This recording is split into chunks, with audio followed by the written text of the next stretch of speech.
All right. Good afternoon, everyone. Thanks for joining for Clean Fuels Ohio second Fuel Month informational panel session. This month, we're focusing on compressed natural gas. And if you were able to tune in last month, we focused on biodiesel. And this is part of a fuel series webinar series where we're focusing on a different alternative fuel type each month. And so Clean Fuels Ohio is excited to be talking about compressed natural gas and the different forms of natural gas with you all today. And we have a great panel of experts representing different sectors of the natural gas industry. So we're very thankful for having them take some time out of their day to be able to provide a lot of insight and experience and just a lot of technical assistance that could assist you at the end of the day if you're a fleet manager or a fleet technician or a city manager or someone looking to advance sustainability in your fleet or operations. We have the right set of folks here to talk about natural gas and how it can benefit you. So before we go ahead and get started, I do want to say this meeting is being recorded and will be available as a recording on the Clean Fuels Ohio website. So if you have peers or folks in your organizations that weren't able to attend, we will be able to distribute this via a web link after the meeting concludes. So we're always happy to have these resources available to all that might need it and want to go back in and tune in. So with that, I'll go ahead and formally get started. Thank you all again, and welcome to our CNG panel informational session. And just before we start with introductions for the panels, for the panel and for Clean Fuels Ohio staff, just wanted to quickly run through today's agenda. So obviously going through the welcome at this point will allow for the speaker panelist introductions to happen for the next 5 minutes. And then the main chunk of today's informational session will be the actual discussion with the different panelists, concluding at around a quarter before the end of the hour, and then the last 10 minutes reserved for Q&A for anyone that might have questions for each of the panelists or for Clean Fuels Ohio staff. And then we'll look to wrap up or during the last 5 minutes of the meeting. So with that, I'll pass it off to Clean Fuels Ohio's interim executive director, Christy Ramey, who will kind of kick things off and give an introduction and make some opening remarks. So Christy, feel free to go ahead. Thanks, Tim. Good afternoon, everybody, or good morning if you are behind the East Coast time. Thank you so much for being with us for our second fuel-focused panel. As you are aware, this is the CNG panel. We're really excited to have some industry experts with us today to discuss some of the things going on in the industry, trends that they're seeing, things like that. As some of you may know, I am the new interim executive director for Clean Fuels Ohio. Before I was in this capacity, I was in a development capacity with the organization, and I've been here for 1 year today. So really celebrating big and being a part of this panel. I don't want to take too much time away from the exciting information that we have. Just thank you for joining us, to our panelists, and also to those guests that we have that have taken their time out of their day to join us as well. I will throw it back over to Tim to really get things going. Thank you, Christy. Yeah, so we'll go ahead and get started and allow the panelists to introduce themselves. But before we do that, just a quick introduction from myself. So I'll be the moderator for today's session. Tim Cho with Clean Fuels Ohio. Been with the organization for over 5 years. Currently serve as Senior Manager of Federal and Special Projects, as well as Clean Cities Co-Director. For those that are not aware, Clean Fuels Ohio is a U.S. Department of Energy designated Clean Cities Coalition since 2002. So we recently celebrated our 20th anniversary, not just as a nonprofit serving the clean transportation mission for the state of Ohio, but also as a Clean Cities Coalition, helping to advance and progress a lot of the Department of Energy's goals and mission to advance the country's economy and transportation economy and decarbonization goals as well. So you'll see my contact information listed here if you have any questions about Clean Fuels Ohio and the services that we provide. Anything ranging from grant writing services to fleet analysis to community engagement, as well as outreach and education efforts as well, with community groups and individual motorists. So that's my little spiel. And I have, headshots and bios here for the different panelists, but I think it might make some more sense to hear directly from the panelists themselves. So up first, we have Michael Tillotson from Cummins. So Michael, if you wanted to go ahead and unmute, and if you want to give a brief introduction about who you are and your background and your current role at Cummins, and what the organization does, that would be useful for the audience to know. We'll start off with you and then just go down the list here. So Michael, feel free to take it away. All right, thank you. Yeah, good afternoon, everyone. So I'm Michael Tillotson. I've been with Cummins just over 12 years. Spent the first 11 plus years on the engineering side of things. Then a couple years ago, took a technical support manager role with Cummins. So supporting more of the customer base. So I support customers here in the state of Indiana where I live. And then in the state of Ohio, I support all school and transit customers. So Cummins is, we're mainly known as a diesel engine provider, but we've been manufacturing natural gas engines for over 20 years. We're continuing down that path moving forward. So natural gas is only going to grow in the market. And I don't want to take anyone else's time. So. No, thank you, Michael, for keeping it brief. Next up, we have Dean Headley from SWACO, and if I mispronounced that last name, Dean, forgive me, but Dean, feel free to go ahead and provide a quick intro to yourself and anything that'd be useful for the audience to know today. Good afternoon, everyone. Dean Headley, fleet manager here at SWACO. SWACO is one of the 52 solid waste districts in the state of Ohio, and I've been in the industry for 34 years. I know a few people on the call, like John Hyatt, but been in Central Ohio for 30 years, worked for Caterpillar, Komatsu, and Cummins was my most recent role for 12 years, and moved into the fleet management here. So I started as a mechanic and worked my way all the way up to the fleet manager, and that's pretty much it. I mean, I pretty much know a lot of people in Central Ohio in this industry and trucking and heavy equipment. So I've always been around the heavy equipment stuff. So that's about all I can say. Good meeting everybody.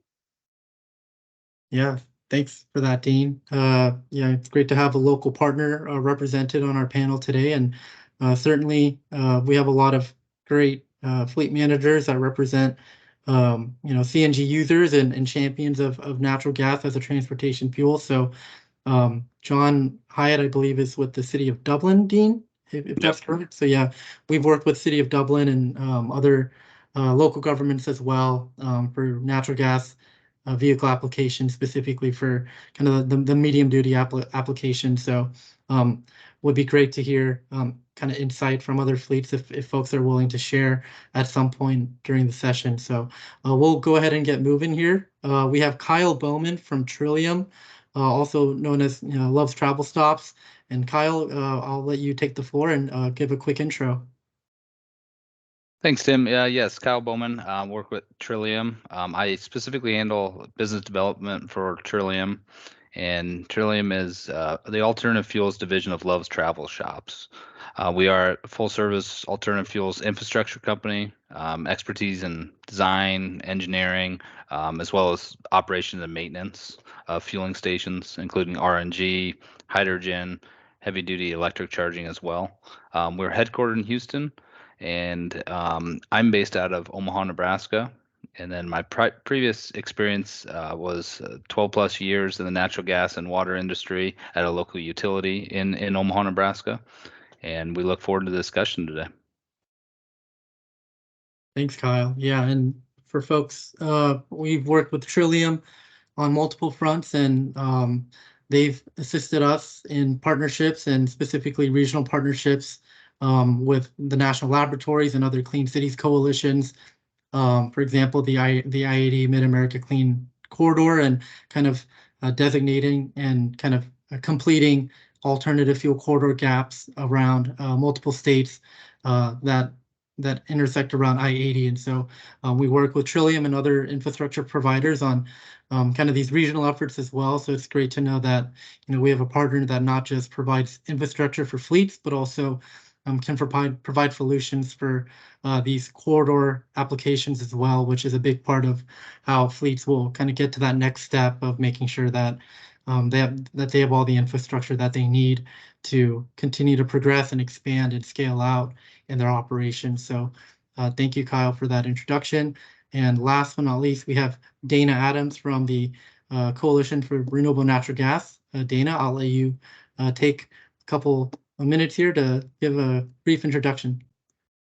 Hi, so yeah, I'm the Coalition's legislative policy manager. So I handled education advocacy for RNG at the state policy level, or at the state level in all 50 states. I'm based in Michigan, and I do a lot of work specifically in the Midwest lately. I am also the Coalition's point person when it comes to advocating for clean fuel standards. So working with Clean Fuels Ohio is among many conversations that we're having across the country, advocating for RNG and alternative fuels.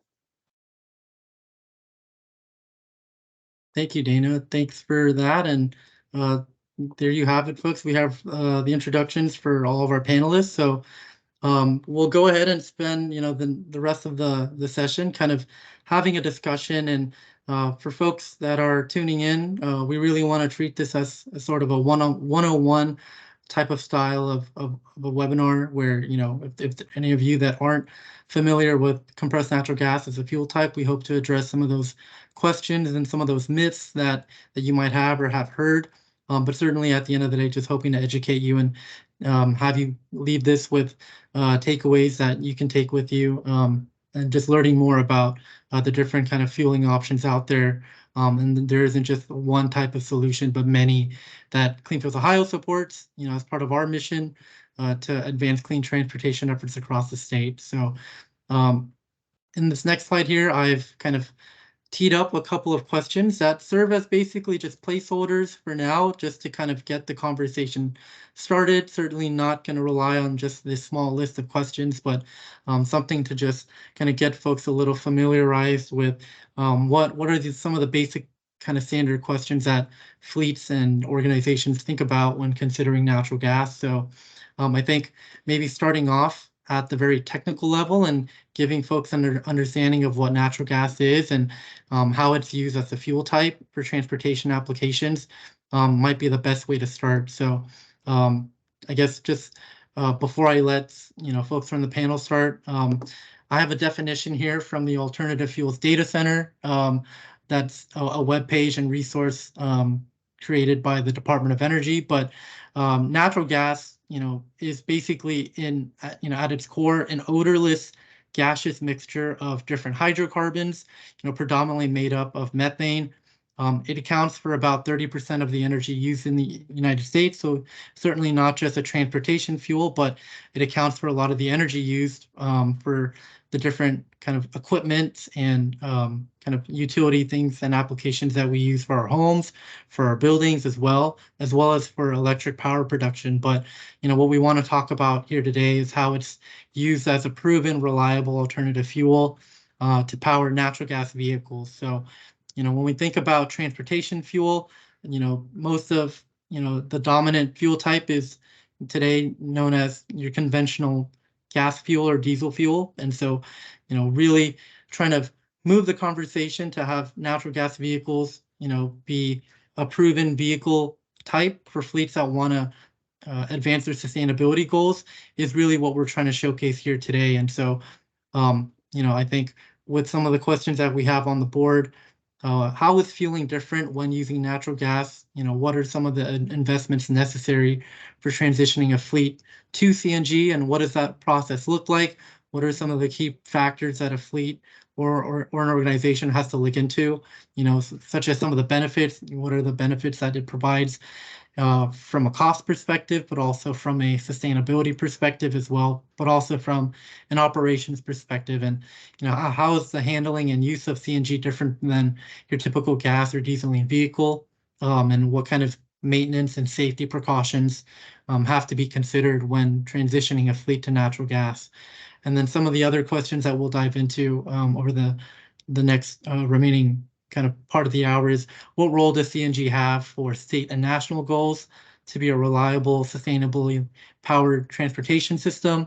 Certainly a lot of vehicles today use natural gas, and we have SWACO on the call who represents, one part of that kind of system, part of that ecosystem, refuse and waste management trucks. But there's a lot of local partners here in Central Ohio, but also certainly across the state that do use natural gas, such as transit authorities, school districts, police sectors, police departments, and even some light duty fleets as well use natural gas for some of their kind of city service operations as well. So the real question here is, is CNG a good option for personal vehicles, and is it a good option for fleet vehicles? So I think, kind of looking at that overall, we can kind of ask the panel here what their kind of initial thoughts are. So I'll start with Kyle. Kyle, since you're an expert from the infrastructure perspective, would love to hear kind of maybe your basic kind of input and ideas about the benefits of CNG as a transportation fuel type, and what's kind of that go-to framing and message that you tell fleets or clients that are considering transitioning to CNG, and what can we kind of share with the audience today that you've shared multiple times with fleets and other clients that you've talked with.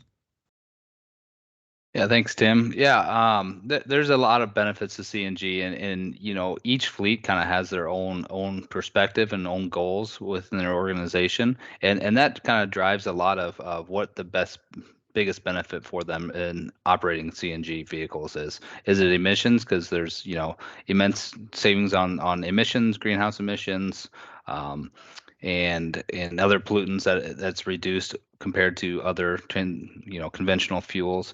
And then the other side of the table is the cost savings. And right now cost savings is anywhere from 50 cents to $2 per gallon on CNG compared to diesel, and that can make a huge difference in operating in a fleet. And so just to kind of summarize it, there's two major benefits, and it's the environmental benefits and it's the cost savings. There is a little more incremental cost as far as the actual capital investment on trucks per se, and that a lot of that is the storage tanks that are on the trucks themselves. But that can be, that ROI can be made back with the additional savings that they receive on a per gallon basis. And then just kind of to hit on the kind of your first question here, there's a lot of questions on here, but I'll take a stab just, at the fueling difference from CNG compared to other fuels. Our goal as an infrastructure provider is to make that fueling experience as similar to diesel and gasoline as it can be. So while you fill up your CNG vehicle, it is very similar experience. The nozzle, the connection, to the actual tank itself is different from your gasoline diesel connection points. But beyond that, we've strived really hard and worked with technology advancements to make that fueling time as comparable as possible. And time is important to businesses and fleets, and the closer we can get that to the fueling time of diesel and regular gasoline is important to us as it is to the fleet. So on our end, it's very similar, but if you go behind the fence, it is a lot different than gasoline and diesel. So just for a quick little definition kind of how a station works, we get the gas from the local utility and it comes into our station. At that point, we take it from, for example, 100 psi. We're going to compress that gas up to 3,600 psi to get into our storage tanks and thus dispense into the vehicle at 3,600 psi. So the pressures are a lot different than in gasoline and diesel, but at the end product, we hope is very similar to the same experience that you have fueling gasoline or diesel. Thank you, Kyle. Yeah, so I guess speaking to some of those technology advancements and kind of understanding how CNG engines and CNG technology deliver, top-notch performance compared to its diesel counterparts, I wanted to get Michael's perspective here on, maybe just expanding on, how CNG engines are different from diesel engines, or maybe what are those, upfront kind of benefits that fleets will see when using natural gas compared to diesel if they're looking to make that switch pretty immediately. But obviously, anyone that's looking to make a big change and are making an investment won't see return on an investment over several years. And maybe, Michael, you can provide some insight on some fleets that you've worked with, or kind of expertise that you have around some of the natural gas engines, or any kind of technology advancements for CNG that would kind of make the case for CNG and some of those benefits. And then after, I think it would be a good transition to Dean to maybe talk about that fleet perspective. So Mike, happy to hear what you'd have to add to the conversation. Yep, thanks, Tim. Yeah, and Kyle, you really hit the nail on the head with that. I mean, what it's about for Cummins, it's really trying to drive those zero emissions or near zero emissions. So Cummins as a whole, we've got what we call destination zero. So our goal is to be zero emissions by 2050, and natural gas is a big piece of that. So right now we've got our B67 natural gas, our L9N natural gas, our 12-liter natural gas all out in the field now. And then in 2024, we're going to launch an X15N. So that would be the first 15-liter natural gas product. But as far as differences between the engines, I mean, when you're thinking about the block of the engine, it's pretty much common parts. In fact, Cummins, we're going to what they call a fuel agnostic platform, starting with that X15N in 2024. It's going to basically be the same engine block between all platforms. So X15 natural gas, diesel, and then also hydrogen when that comes down for internal combustion. So also with that, the X12 is going to go away, and we're going to have a 10-liter natural gas product. So that's going to launch in 2027. The first piece of that will be in a diesel form in 26. But that really, it's all about driving those lower emissions and trying to meet those goals moving forward. As you said, the emission standards are becoming more stringent by the day. So certain diesel technologies can't quite get to some of those. So that's where the natural gas really comes in. As far as in Ohio, there's several transits running the 9-liter natural gas in their transit buses. You've got Greater Cleveland, Central Ohio Transit, so COTA there in Columbus, Ohio. And then also, I totally forgot the other one was. Akron Metro up north as well. So you've got 3 pretty big transits up there that are running the natural gas product. And it, like I said, it's all about lowering those emissions up front. And then, kind of like Kyle said, the cost difference between the price of diesel currently versus what it is for natural gas. I mean, you do have that upfront investment if you want to have your own private fueling, or you can use the public. But at least as of right now, natural gas is cheaper than diesel. So, and I'll give someone else a chance to speak. Yeah, so I think we could kind of go about it either way, maybe from the fleet perspective, but since we're talking about technology advancements and kind of different solutions, folks, I think, should understand that, compressed natural gas does have many different forms, and one of those forms is renewable natural gas, and having that option to run on RNG is a big reason why fleets will switch to natural gas. And so, when we talk about lowering carbon emissions, compared to petroleum, RNG made with biogas certainly helps progress those emissions goals much further than maybe your typical CNG kind of fueling source. And so, Ohio certainly has a lot of use cases and scenarios where fleets have utilized RNG from dairy farms and even from landfills and wastewater treatment centers to capture that methane and used for those RNG applications. So, it's a great use case that we're seeing in Ohio and in a lot of Midwestern states as well. But, I think other parts of the country can definitely, shed a lot of those successes more than, what we've seen so far, but certainly looking to take it another step further. So I guess Dana would be kind of curious to hear your input on, RNG and how that offers, even much more better emissions benefits for fleets that, really have serious sustainability goals, and anything else that we might be missing, for the audience to know more about RNG and its benefits.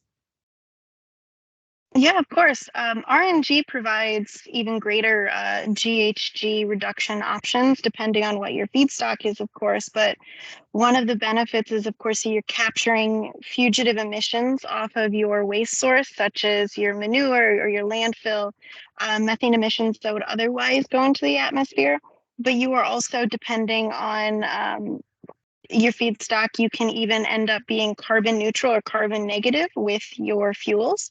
And a part of that is because you are working within the biogenic carbon cycle instead of using where you having like conventional natural gas where it's taking sequestered carbon. So there's definitely a lot more of it's a lot more serious of a fuel for extreme GHG reductions, if you want to put it that way, if you're really committed to meeting those sustainability goals. Yeah, and I think that's a great point to hit on, for a lot of fleets that really want to consider, how they're sourcing their natural gas, and RNG is a real big way to do that. I think, recently, I think around this time a year ago, maybe a little shorter than that, there was a big press release on Amazon collaborating with Clean Energy to source a lot of their trucks kind of going through parts of Central Ohio to use RNG sourced from a dairy farm out in one of the farms in the rural parts of the state.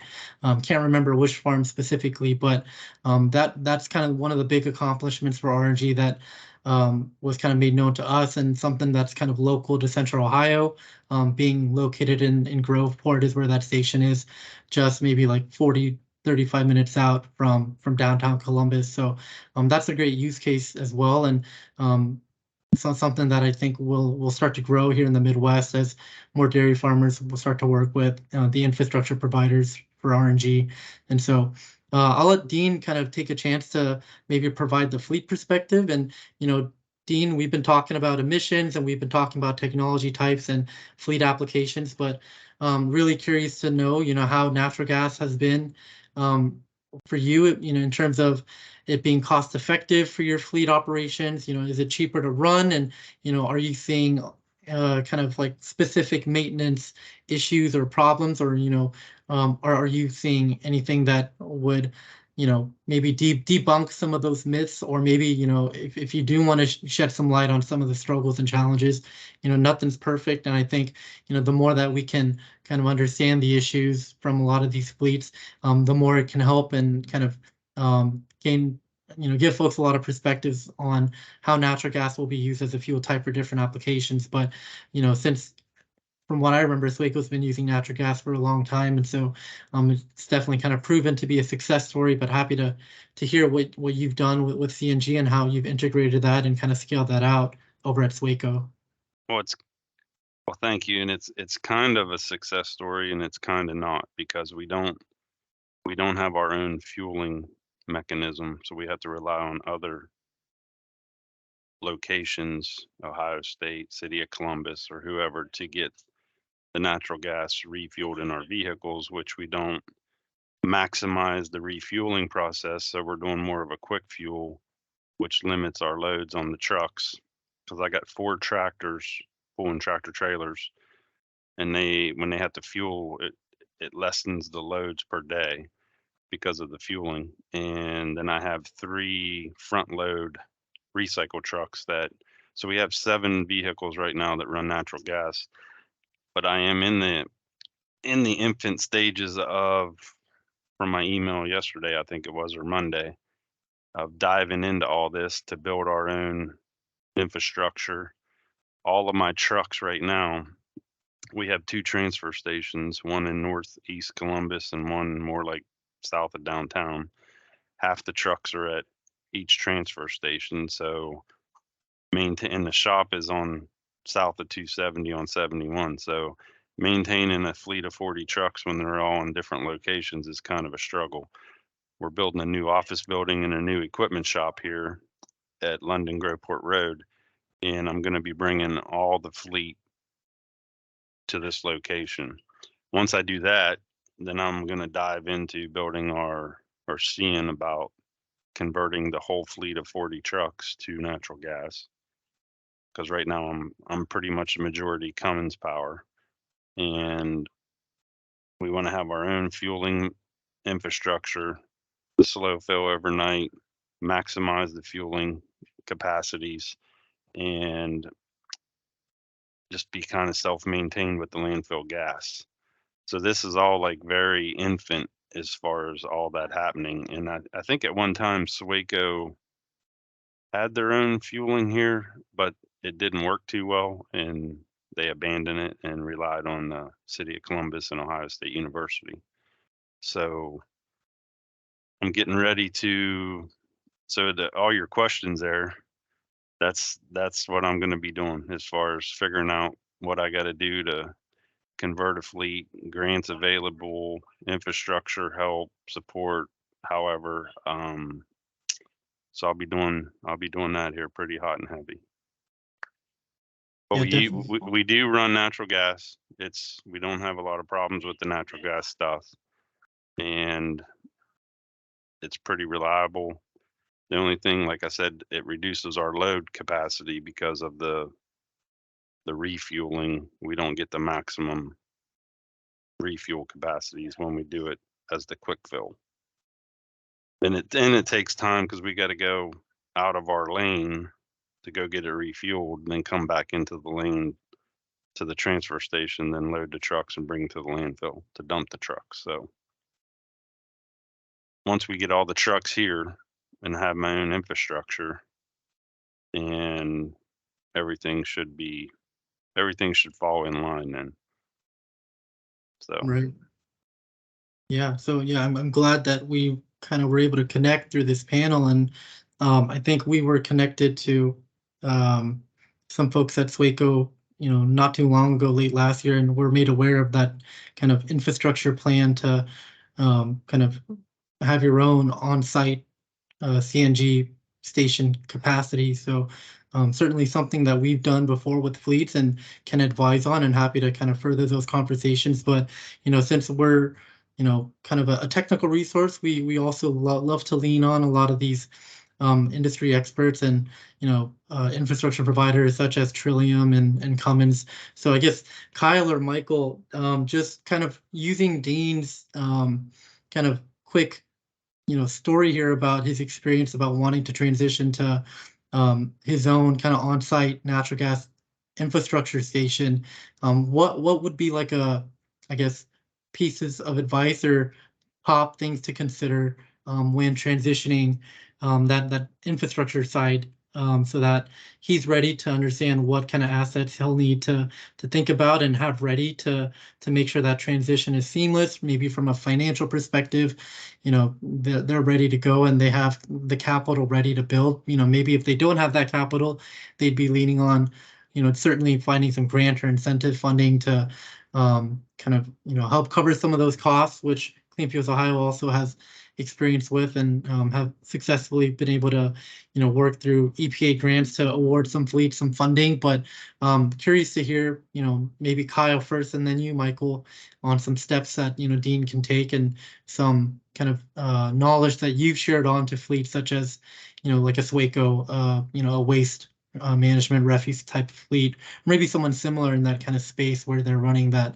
kind of heavy, duty cycle, but maybe are starting to see some of those challenges with fueling and having to rely on maybe public providers and not their own. So curious to hear what kind of solutions we could pose for Dean.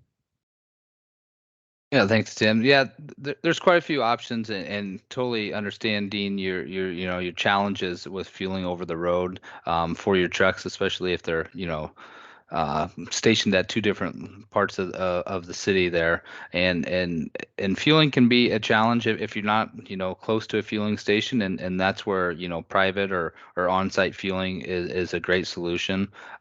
As Trillium goes, we look at that as a couple different options. We can take on the capital cost and go to a fleet, go to their site, and put that station on site with permission from them and work out a fuel agreement that kind of recuperates some of that upfront cost and the capital through the fuel purchase on a per GGE basis, or we can build the station for the fleet and they can put the capital up and we can still own and maintain that. And you have many different options on the private side, just like you're talking about, Dean. And I don't know if the audience is familiar. Over the road, most of your fueling, almost all of it's going to be fast fill, and that's generally your typical diesel, gasoline.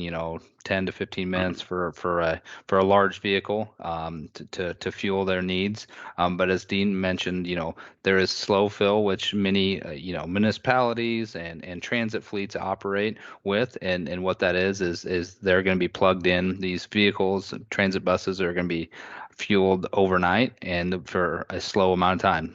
Basic name, slow fill, is pretty straightforward. It's going to fill those tanks slower, and as those tanks fill slower, you will gain additional capacity as the molecules do not get as hot inside the tank there. So definitely there's options for private fueling on site. We work with a lot of fleets that also have a private station as well as offer a public station. There's other fleets that would like to use that as well. So there's many different solutions to kind of Dean's ask, and if other people have questions about that, I'd be more than happy to give more detail. Thank you. Yeah, and there's not really much more I can add that Kyle didn't touch there, because from a Cummins standpoint, we really don't have any. We don't do anything with creating that infrastructure for the CNG. We're mainly just providing the engines to run off the natural gas. But to Kyle's point, there's a lot of fleets that use that time fill station. So your slow fill. I know UPS off the top of my head is one of the bigger ones that use that. And then like Kyle said, the transits there in Ohio also utilize that. I believe they do a combination sometimes of fast fill and then also the slow fill process. So I wouldn't hesitate to reach out to your local transit authorities just to kind of get their take on natural gas and how they kind of got started with that infrastructure. And I guess I have a question too. What's the determining factor between CNG versus LNG? Like if what's the UPS, I know here in Columbus has LNG because the trucks go to like Indianapolis, Chicago, wherever. So the longer hauls do the LNG, and your city refuse, your waste management, your Republics, all them, the driveway to driveways, the CNG, and the COTA buses are CNG, bus stop to bus stop. So I guess what would be a determining rule of thumb to dictate if you want CNG or LNG? I can speak on that a little bit. There's quite a bit of difference between LNG and CNG. Obviously, LNG is liquefied natural gas. It is a cryogenic fuel type, and so there's a whole lot of different procedures and safety measures when you are handling an LNG product rather than compressed natural gas. And compressed natural gas, I work with, like I said, I'm out of Nebraska. I've worked with a local fleet, Warner Enterprises, many of you heard of, and they use CNG to operate their long hauls. Their range is anywhere from 800 miles to 1,000. So those long hauls can be completed with CNG, and all it is kind of the customization of the tank packages that are on the tractors, and how many tanks you want on there is kind of how much you can travel with. Okay. So yeah, in general, LNG, you're kind of talking two different ball games with LNG compared to CNG. It's a little more complicated with the LNG as far as that goes, and storage is quite a bit different as well. So, but I'll try to stay out of the weeds on the LNG because I'm not an expert on LNG, but there is quite a few differences and major differences, I say, especially the procedures and process that it is handling LNG and LNG vehicles. Well, yeah, when I was the GM at Cummins, and I think UPS got 80 tractors that were LNG, and it scared the bejesus out of me. Like those tanks, the handling, the mechanics, like it's a whole nother world. But I often wondered, like, how do fleets decide, like you take like a Werner or a JB Hunt or Swift or whoever, CNG versus LNG. I just often wondered that, but the LNG, yeah, it's scary. Yeah, and to your point there, Dean, there's a lot of, with CNG, there are facility things that you need to take into consideration. If you're a fleet that's working on CNG, you gotta have proper ventilation, Oh yeah. proper gas detectors, and then also that. So Cummins with that X15N launch of 2024, we've got something called Clean Fuel Technologies. We're partnered with Rush Enterprises on, so we're actually going to have our own fuel system tied to that X15N. And then on the other natural gas products that come in the future, I believe we're going to incorporate that fuel technology as well. So really, if you think about, used to be just Cummins was the engine, but in the last year we bought Meritor, so now we really could own everything under the cab: the engine, the powertrain with the Eaton Endurance transmission, and then the Meritor axles, and then with this Clean Fuel Technologies, the fuel systems itself as well.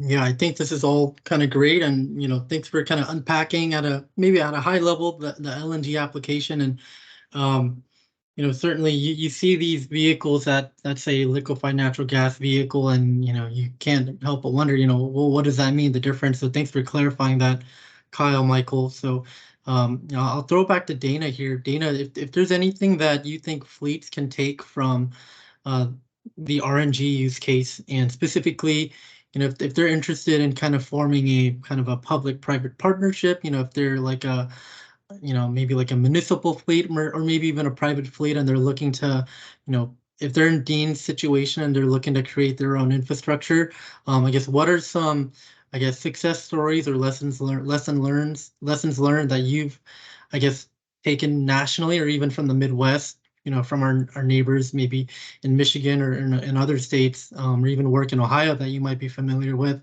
that would be helpful to know, if folks are wanting to go for RNG for those kind of further emissions benefits, and what are some of those economic benefits as well, that folks should know about when considering RNG.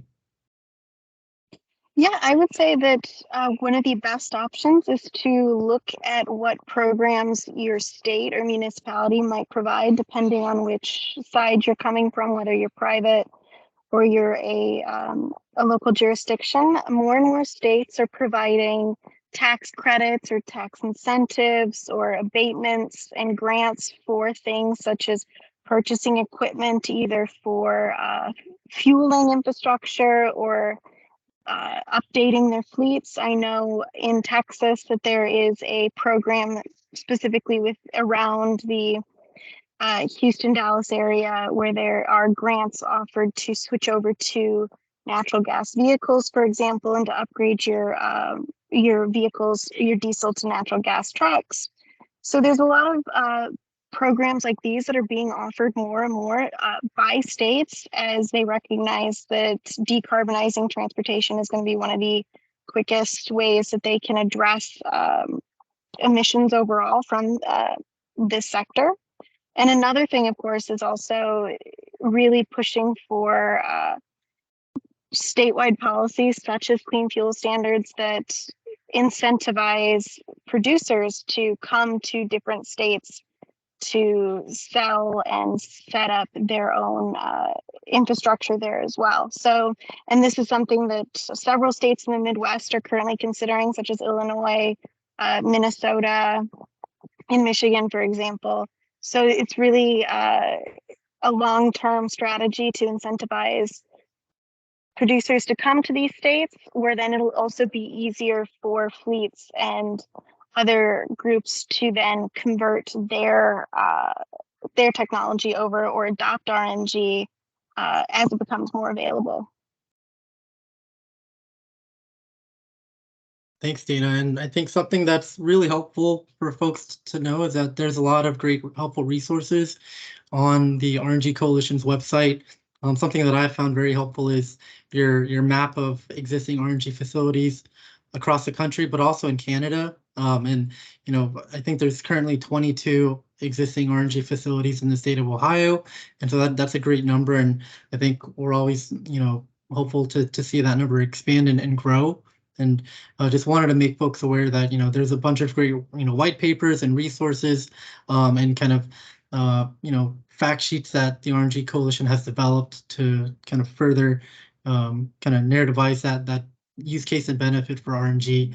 And kind of speaking to the clean fuel standard, we're working on efforts to kind of boost the coalition here in Ohio, and Dana's part of that coalition, as well as folks from Trillium as well. And we're looking to get some fleets involved in this kind of clean fuel standard stakeholder working group. And I think that's really one of the great ways we can kind of work together with folks who are already familiar on that policy front, and then kind of take experiences that they've done in other states, like in Minnesota and in Arizona and New Mexico, and bring it to the Midwest, where maybe there isn't that much kind of happening, or things that we can do to strengthen clean fuel standards and low carbon fuels policies in the Midwest. So definitely hoping to progress a lot of those conversations throughout the rest of the year with the RNG Coalition and others. So we are at around 12 minutes until the end of the hour. So it's been a great kind of seamless conversation from my point of view, but I think I'd like to open the floor up if folks on the call that are here as attendees would like to ask any of our panelists. And it's great to have a wide mix of folks representing fleets and different local governments and private fleets. So if you do have a question for anyone here on the panel, feel free to unmute yourself, and I'll try to see if I can kind of handle this in the best way that I can to let folks go one by one. But if anyone does have a question that they'd like to ask, I'll open it up, and feel free to ask away. There is also a hand raising function as well if folks want to utilize that. So as I'm waiting, I don't think I see anyone here immediately, but we can allow folks to go ahead and kind of utilize that button. Joe, I see your hand up.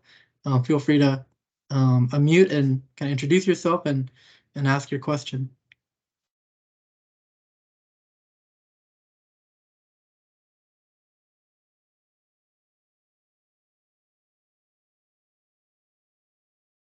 Hey, Joe, I don't think we can hear you. It looks like your unmute button is on. Looks like your mic's not working. Feel free to make any corrections from your end, and then we'll see if we can get you back. For now, I think I see Jay's hand up as well. So Jay, if you want to unmute, feel free to unmute and ask your question.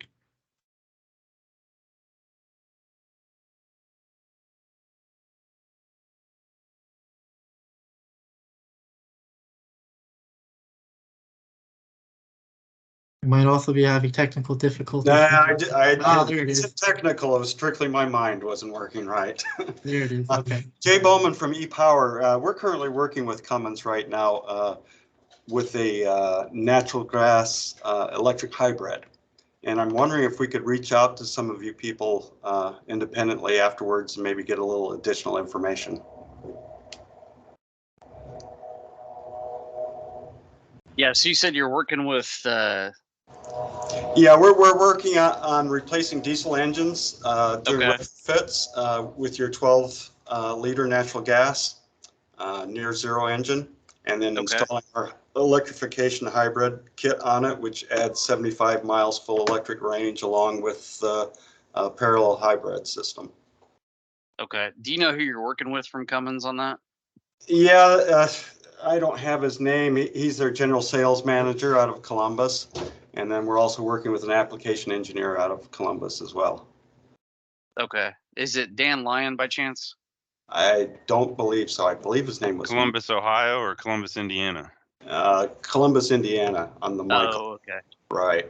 Yeah, I believe his name is Michael. I don't remember his last name. And then also the application engineer's name is Michael. He's worked with us over the last 10 years. Okay. He's out of Columbus, Ohio. That's Michael Baldwin. Yeah, that's Mike Baldwin. Yep. Yeah. Michael Baldwin and Ron Heitman. But yeah, The we'd salesperson, though. Yeah, the Mhm. salesperson, I believe his name was Michael also. I'd have to go back and look. I don't pay much attention to salespeople's names. The engineers are more important. Yep. But that was my question can we reach out to any of you on the panel if we want to get some additional information? We're going to have a demonstration truck ready in December. And like I said, it's CNG with electrification on it. Yeah, I'd like to connect with you because I'd like to know who you're working with in Columbus to kind of understand what's going on there. Sounds good. Yeah, I'll drop my email in the chat. Great. Great. Thanks for your question, Jay. I'll go ahead and read a comment here on the chat from Joe Reese. Joe represents Hexagon Agility. We've worked with Hexagon Agility before. For those that aren't familiar with Hexagon, they're a company and a leading leader in providing natural gas vehicle solutions, specifically products like natural gas storage and delivery systems, natural gas cylinders for different gaseous fuel systems. And so Joe just was wanting to send a message to the audience here saying that he can help spec the chassis for range and answer questions related to fuel systems. And I think he wanted to offer help for Dean since he is local to Columbus. And Joe, this is a good kind of refresher that you're still around with Hexagon, and I've been meaning to touch base with you, and this is great that you're on. So thanks for putting that offer out there for Dean. So Dean, his email's there if you want to reach out to Joe. So yeah, thanks for I wrote it down. Passing these contacts along here. This is great, kind of facilitating these new relationships. We have 5 minutes left, and I think we're right on schedule for kind of wrap up and final questions. So I'll open it back up if anyone else has any questions for the panelists here. Feel free to unmute yourselves and ask away. I don't want to leave anyone hanging if they have a burning question to ask.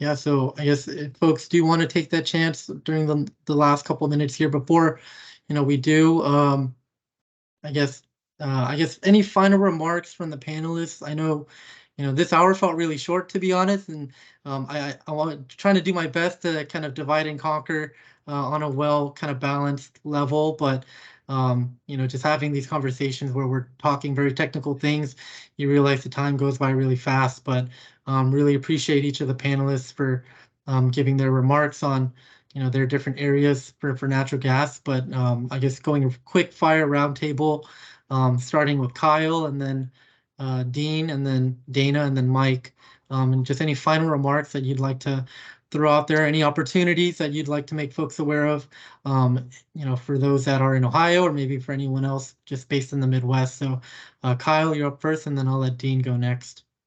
Yeah, thanks, Tim, and thanks for putting this on. It's been really great. Like you said, quick, short hour, and I did fail to mention, just to give the infrastructure kind of notification of what we have in Ohio. We do have 5 public stations available for retail CNG purchase, as well as the station in Akron for the transit there.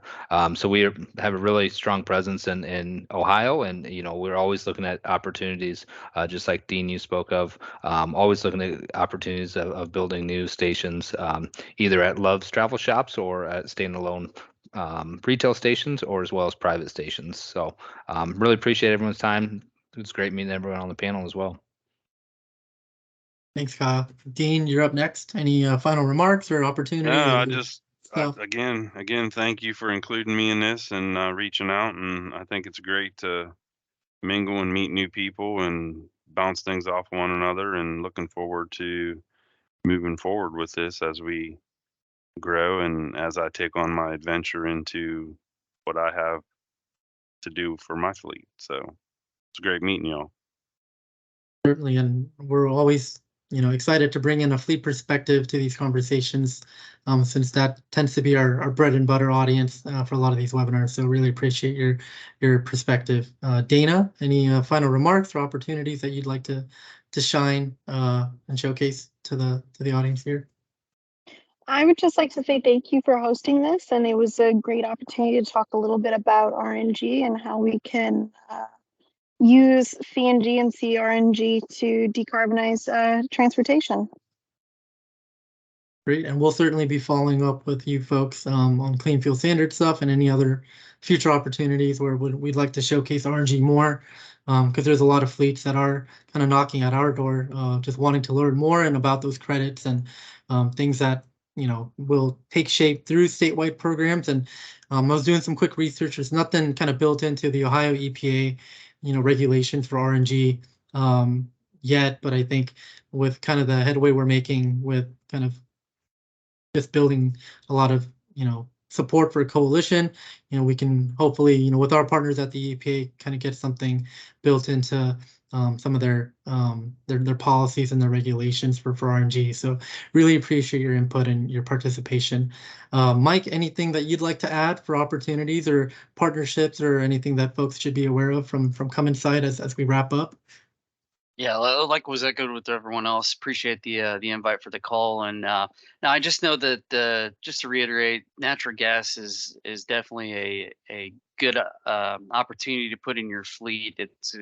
It's a product that's been around a long time. I know there's a lot of push right now for electric, which we offer that product as well. But in certain applications that make sense, but other applications, CNG is definitely a better option. And then just to talk about RNG a little bit, our X15N and all of our products do support RNG. So kind of like Dana said, that is one way to have what you call carbon negative footprint, depending on how it's manufactured. So just appreciate the opportunity. If anyone has any questions, just feel free to reach out on the Cummins natural gas product, anything related to it. Great. And I do want to highlight an upcoming in-person event that Clean Fuels Ohio will be co-hosting with the Ohio Energy Council, I believe. If I didn't misspeak there on the organization's name, but we are co-hosting the Ohio Energy Conference from, I think it's November 7th through 8th here in Columbus. It'll be located in the Easton area. If folks are familiar with Columbus, that's kind of like the east part of the city, kind of hitting kind of parts of the residential and kind of parts of the east side. But we're hosting a conference and would love to extend an invite for all of you to attend. If you folks would like to attend in person and connect in person, it would be great to see all your faces and connect more on natural gas as a transportation fuel and option for decarbonizing fleet operations. And before I wrap it up, Jake, you have your hand up, and I'll let you unmute. And we just dropped the link. Thanks, and for everybody in here. Christy just dropped the link to that conference in the chat. I did want to mention, as part of that conference, we are also hosting a vehicle showcase trying to show off all of the alternative transportation fuels at work in Ohio.